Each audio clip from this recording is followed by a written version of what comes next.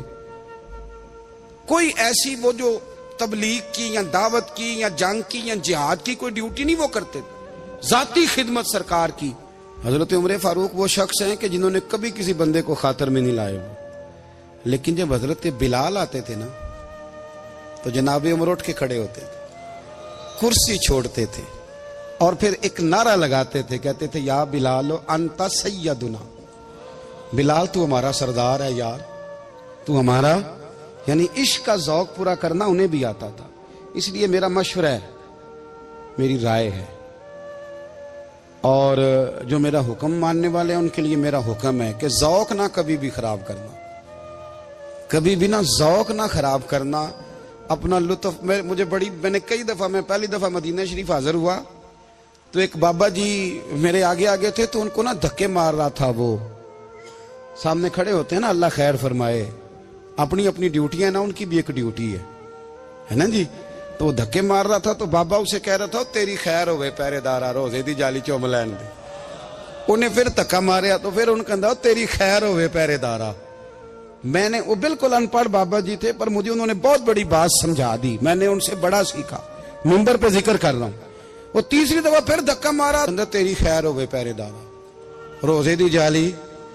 تو بابا جی باہر نکل آئے تو میں بھی پیچھے نکل آیا. تو میں نے کہا بابا جی یہاں کچھ انہوں نے بنگلہ دیشی اور ہندوستانی بھی رکھے ہوئے ہیں پر یہ تو عربی تھا خالص. انہوں کدوں تہاڈی بھی سمجھ آؤندی سی, تسی پنجابی دا شعر سنائی جا رہے ہو.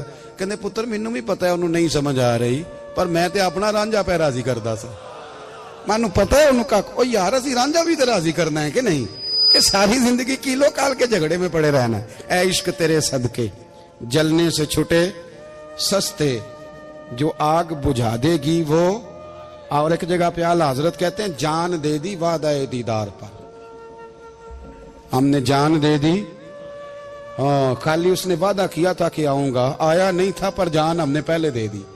تو اس لیے نا ذوق, شوق, پیار, وارفتگی, محبت اساتذہ کے لیے, بزرگوں کے لیے, علماء کے